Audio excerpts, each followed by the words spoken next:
ओम गंगणपतये नमः।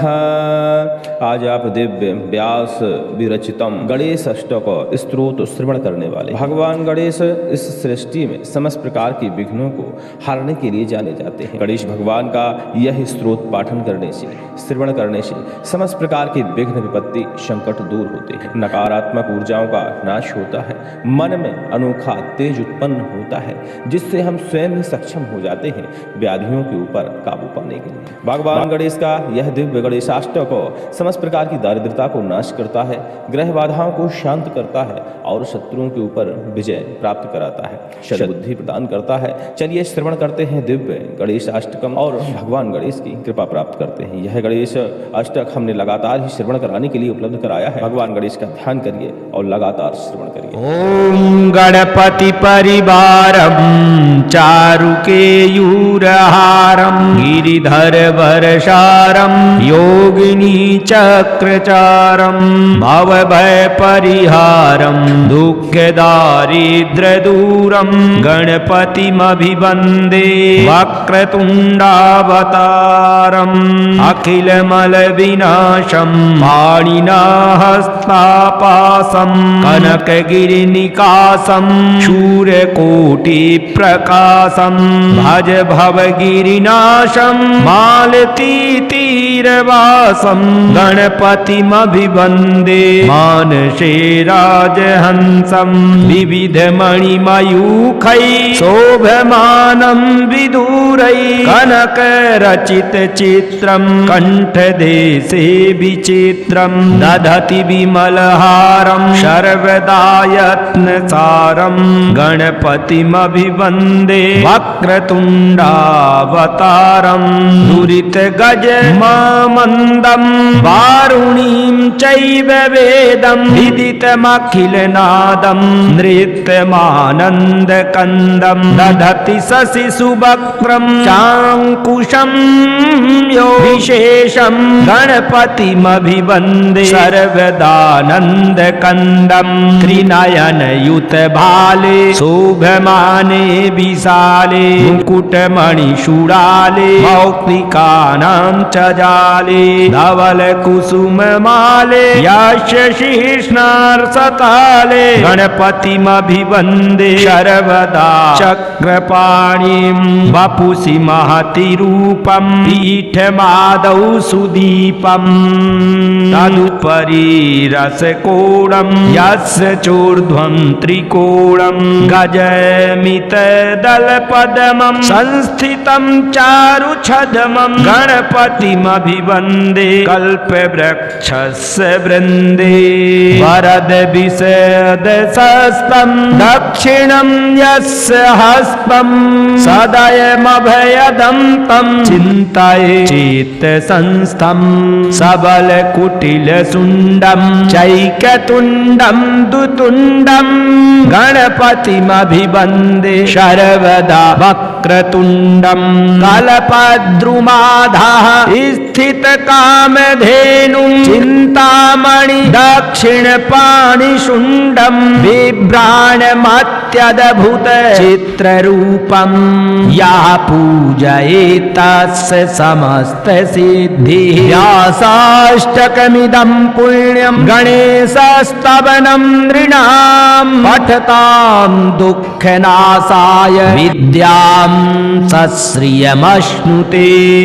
ओम इति श्री पद्मपुराणे उत्तरखण्डे व्यासविरचितं गणेशाष्टकं सम्पूर्णम्। ओम गंगणपतये नमः। ओम गंगणपतये नमः। ओम गंगणपतये नमः। ओम गंगणपतये नमः। ओम गंगणपतये नमः।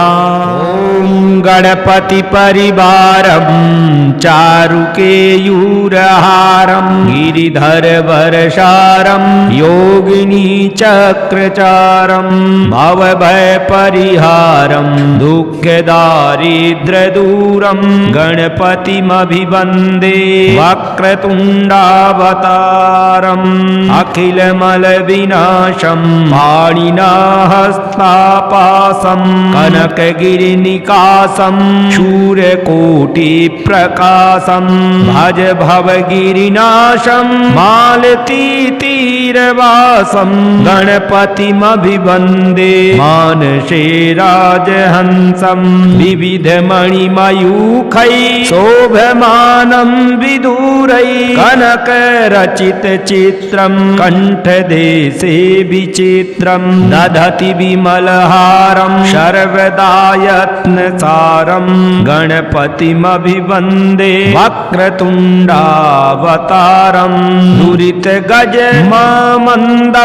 वारुणीं चैव वेदं विदितमखिलनादं नृत्यमानन्दकन्दं दधति शशिशुवक्त्रं चाङ्कुशं यो विशेषं गणपतिमभिवन्दे सर्वदानन्दकन्दं त्रिनयनयुतभाले शोभमाने विशाले मुकुटमणिशूडाले मौक्तिकानां च जाले धवलकुसुममाले यस्य शीर्ष्णार्सताले गणपतिमभिवन्दे सर्वदा चक्रपाणिं वपुषि महति रूपं पीठमादौ सुदीपं तदुपरि रसकोणं यस्य चोर्ध्वं त्रिकोणं गजमितदलपद्मं संस्थितं चारुछद्मं गणपतिमभिवन्दे कल्पवृक्षस्य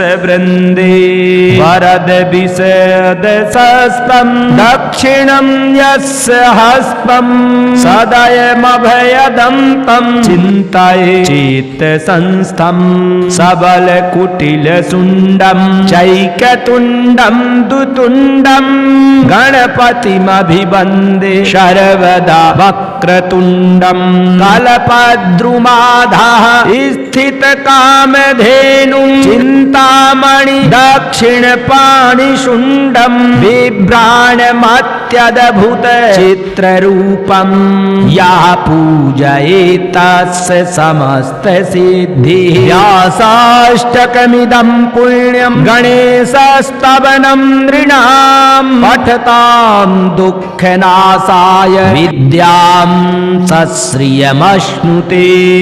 ॐ इति श्रीपद्मपुराणे उत्तरखण्डे व्यासविरचितं गणेशाष्टकं सम्पूर्णम्। ॐ गङ्गणपतये नमः। ॐ गङ्गणपतये नमः। ॐ गङ्गणपतये नमः। ॐ गङ्गणपतये नमः। ॐ गङ्गणपतये नमः। ॐ गणपतिपरिवारं चारुकेयूरहारं गिरिधरवरसारं योगिनीचक्रचारं भवभयपरिहारं दुःखदारिद्र्यदूरं गणपतिमभिवन्दे वक्रतुण्डावतारम् अखिलमलविनाशं पाणिनाहस्तापासं कनकगिरिनिकासं शूरकोटिप्रकाशं भज भवगिरिनाशं मालतीतीरवासं गणपतिमभिवन्दे मानसे राजहंसं विविधमणिमयूखैः शोभमानं विदूरैः कनकरचितचित्रं कण्ठदेशे विचित्रं दधति विमलहारं सर्वदा यत्नसारं गणपतिमभिवन्दे वक्रतुण्डावतारं दुरितगजममन्दं वारुणीं चैव वेदं विदितमखिलनादं नृत्यमानन्दकन्दं दधति शशिशुवक्त्रं चाङ्कुशं यो विशेषं गणपतिमभिवन्दे सर्वदानन्दकन्दं त्रिनयनयुत भाले शोभमाने विशाले मुकुटमणिशूलाले मौक्तिकानां च जाले धवल कुसुम माले यस्य शीर्ष्णार्सताले गणपतिमभिवन्दे सर्वदा चक्रपाणिं वपुषि महति रूपं पीठमादौ सुदीपम् तदुपरि रसकोणं यस्य चोर्ध्वं त्रिकोणं गजमितदलपद्मं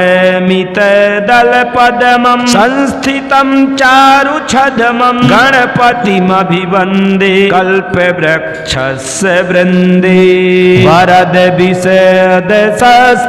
दक्षिणं यस्य हस्तं सदयमभयदं तं चिन्तये चेतसंस्थं सबलकुटिलशुण्डं चैकतुण्डं दुतुण्डं गणपतिमभिवन्दे सर्वदा वक्रतुण्डं कल्पद्रुमाधः स्थितकामधेनुं चिन्तामणि दक्षिणपाणिशुण्डं बिभ्राणमत्यद्भुत चित्ररूपं यः पूजयेत् तस्य समस्तसिद्धिः व्यासाष्टकमिदं पुण्यं गणेशस्तवनं नृणां पठतां दुःखनाशाय विद्यां सश्रियमश्नुते।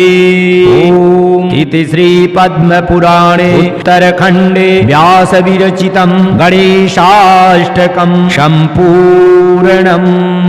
ओम गङ्गणपतये नमः। ओम गङ्गणपतये नमः। ओम गङ्गणपतये नमः। ओम गङ्गणपतये नमः।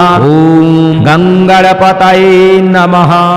ओम गणपतिपरिवारं चारुकेयूरहारं गिरिधरवरसारं योगिनी चक्रचारं भवभयपरिहारं दुःखदारिद्र्यदूरं गणपतिमभिवन्दे वक्रतुण्डावतारम् अखिलमलविनाशं पाणिनाहस्तापासं कनकगिरिनिकासं शूरकोटिप्रकाशं भज भवगिरिनाशं मालतीतीरवासं गणपतिमभिवन्दे मानसे राजहंसं विविधमणिमयूखैः शोभमानं विदूरैः कनकरचितचित्रं कण्ठदेशे विचित्रं दधति विमलहारं सर्वदा यत्नसारं गणपतिमभिवन्दे वक्रतुण्डावतारं दुरितगजममन्दं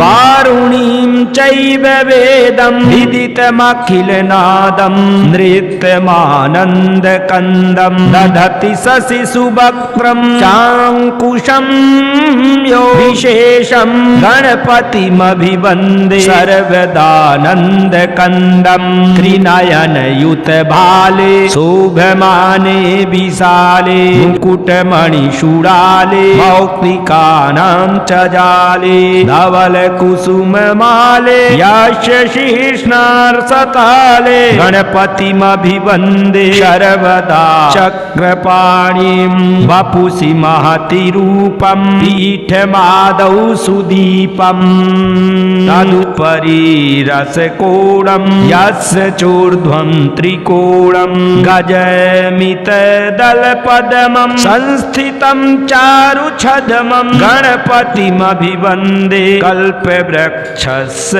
वृन्दे वरदविशदशस्तं दक्षिणं यस्य हस्तं सदयमभयदं तं चिन्तये चेतसंस्थं सबलकुटिलशुण्डं चैकतुण्डं दुतुण्डं गणपतिमभिवन्दे सर्वदा वक्रतुण्डं कल्पद्रुमाधः स्थितकामधेनुं चिन्तामणि दक्षिणपाणिशुण्डं बिभ्राणमत्यद्भुत मत्यद्भुत चित्ररूपम् या पूजयेतस्य समस्त सिद्धिः व्यासाष्टकमिदं पुण्यं गणेशस्तवनं नृणां पठतां दुःखनाशाय विद्यां सश्रियमश्नुते। ओम इति श्री पद्मपुराणे उत्तरखण्डे व्यासविरचितं गणेशाष्टकं सम्पूर्णम्। ओम गंगणपतये नमः। ओम गंगणपतये नमः। ओम गंगणपतये नमः। ओम गंगणपतये नमः। ओम गंगणपतये नमः। ओम गणपति परिवारं चारुकेयूरहारं गिरिधर वरसारं योगिनी चक्रचारं भवभय परिहारं दुःखदारिद्र्यदूरं गणपतिमभिवन्दे वक्रतुण्डावतारम् अखिलमलविनाशं पाणिनाहस्तापासं कनकगिरिनिकासं शूरकोटिप्रकाशं भज भवगिरिनाशं मालतीतीरवासं गणपतिमभिवन्दे मानसे राजहंसं विविधमणिमयूखैः शोभमानं विदूरैः कनकरचितचित्रं कण्ठदेशे विचित्रं दधति विमलहारं सर्वदा यत्नसारं गणपतिमभिवन्दे वक्रतुण्डावतारं दुरितगजममन्दं वारुणीं चैव वेदं विदितमखिलनादं नृत्यमानन्दकन्दं दधति शशिशुवक्त्रं चाङ्कुशं यो विशेषं गणपतिमभिवन्दे सर्वदानन्दकन्दं त्रिनयनयुतभाले शोभमाने विशाले मुकुटमणिशूडाले मौक्तिकानां च जाले धवलकुसुममाले यस्य शीर्ष्णार्सताले गणपतिमभिवन्दे सर्वदा चक्रपाणिं वपुषि महति रूपं पीठमादौ सुदीपं तदुपरि रसकोणं यस्य चोर्ध्वं त्रिकोणं गजमितदलपद्मं संस्थितं चारुछद्मं गणपतिमभिवन्दे कल्पवृक्षस्य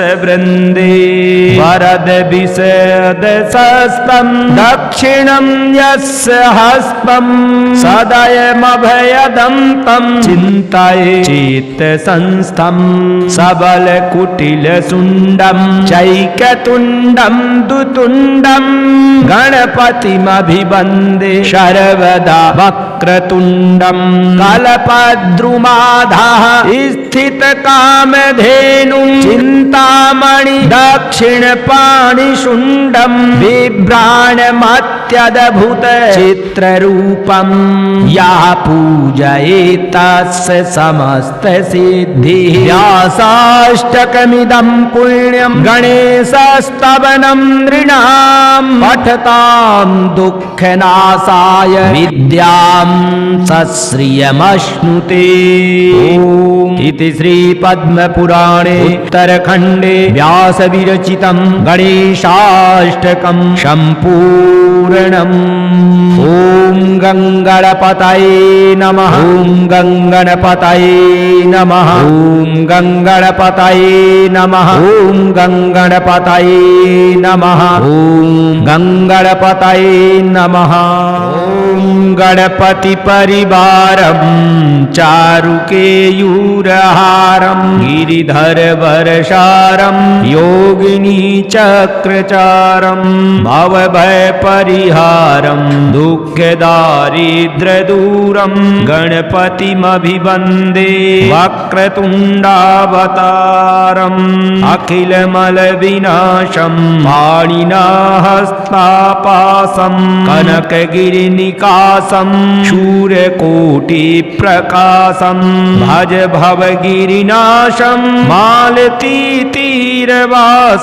गणपतिमभिवन्दे मानसे राजहंसं विविधमणिमयूखै शोभमानं विदूरै कनकरचितचित्रं कण्ठदेशे विचित्रं दधति विमलहारं सर्वदा यत्नसारं गणपतिमभिवन्दे वक्रतुण्डावतारं दुरितगजममन्दं वारुणीं चैव वेदं विदितमखिलनादं नृत्यमानन्दकन्दं दधति शशिशुवक्त्रं चाङ्कुशं यो विशेषं गणपतिमभिवन्दे सर्वदानन्दकन्दं त्रिनयनयुतभाले शोभमाने विशाले मुकुटमणिशूडाले मौक्तिकानां च जाले धवलकुसुममाले यस्य शीर्ष्णार्सताले गणपतिमभिवन्दे सर्वदा चक्रपाणिं वपुषि महति रूपं पीठमादौ सुदीपं तदुपरि रसकोणं यस्य चोर्ध्वं त्रिकोणं गजमितदलपद्मं संस्थितं चारुछद्मं गणपतिमभिवन्दे कल्पवृक्षस्य वृन्दे वरदविशदशस्तं दक्षिणं यस्य हस्तं सदयमभयदं तं चिन्तये चित्तसंस्थं सबलकुटिलशुण्डं चैकतुण्डं दुतुण्डं गणपतिमभिवन्दे सर्वदा वक्रतुण्डं कल्पद्रुमाधः स्थितकामधेनुं चिन्तामणि दक्षिणपाणिशुण्डं बिभ्राणमत्यद्भुत चित्ररूपं या पूजयेत् तस्य समस्तसिद्धिः व्यासाष्टकमिदं पुण्यं गणेशस्तवनं नृणां पठतां दुःखनाशाय विद्यां सश्रियमश्नुते।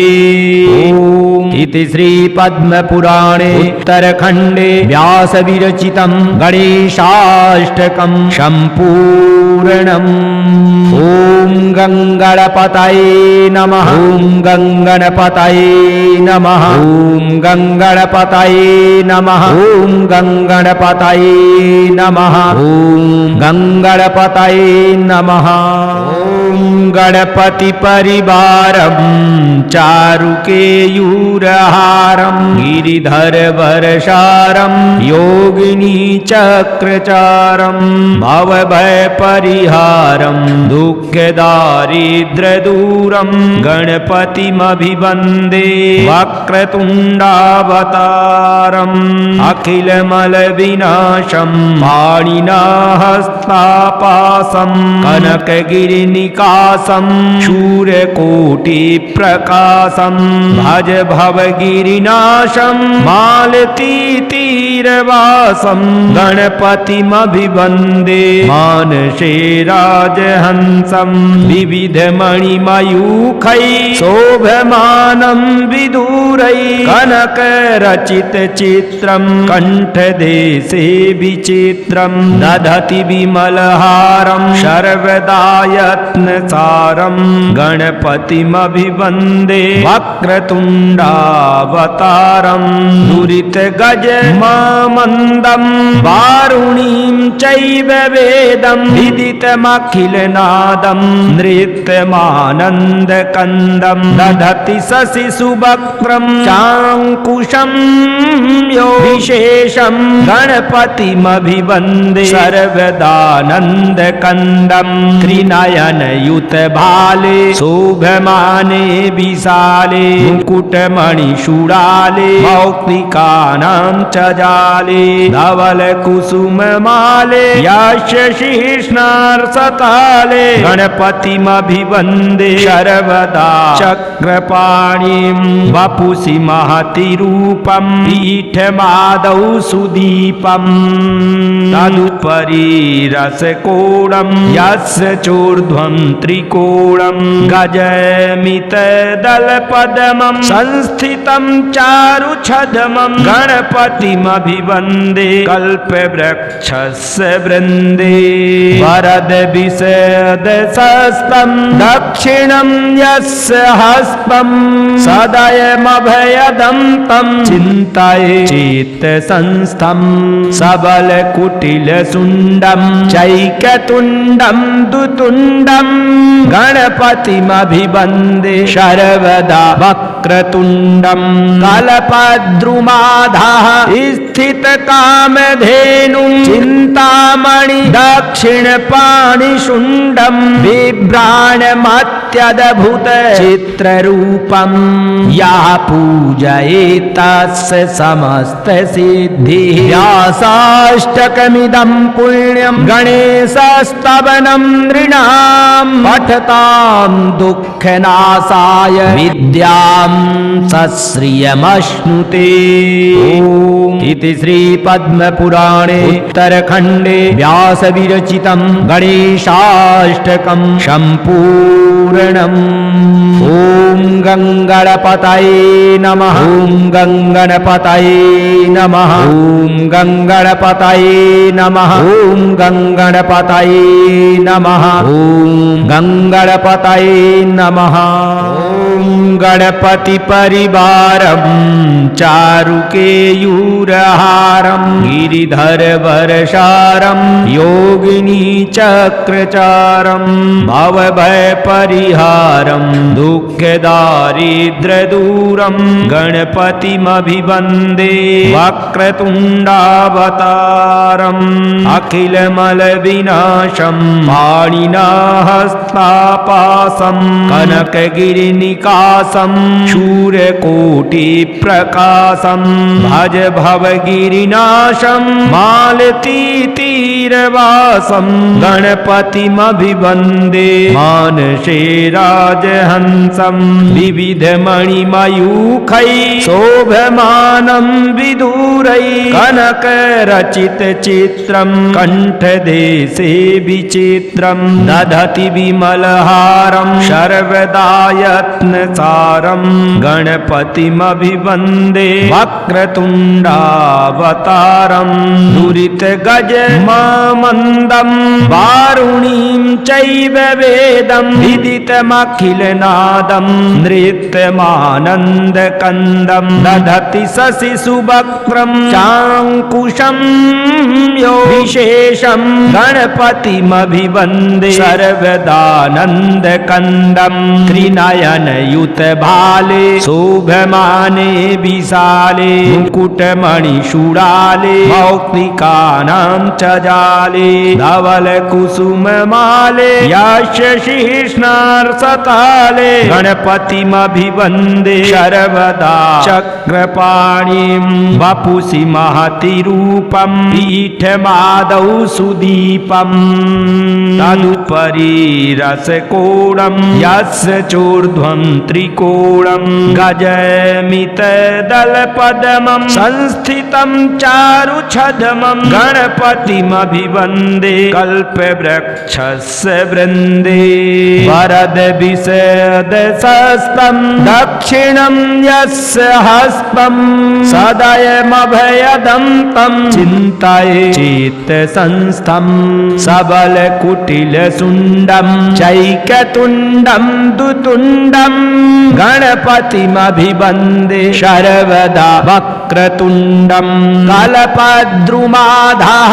स्थितकामधेनुं चिन्तामणि दक्षिणपाणिशुण्डं पाणिशुण्डम् बिभ्राणमत्यद्भुत चित्ररूपम् या पूजयेत् तस्य समस्तसिद्धिः व्यासाष्टकमिदं पुण्यं गणेशस्तवनं नृणां पठतां दुःखनाशाय विद्यां सश्रियमश्नुते। ॐ इति श्रीपद्मपुराणे उत्तरखण्डे व्यासविरचितं गणेशाष्टकं सम्पूर्णम्। ॐ गङ्गणपतये नमः। ॐ गङ्गणपतये नमः। ॐ गङ्गणपतये नमः। ॐ गङ्गणपतये नमः। ॐ गङ्गणपतये नमः।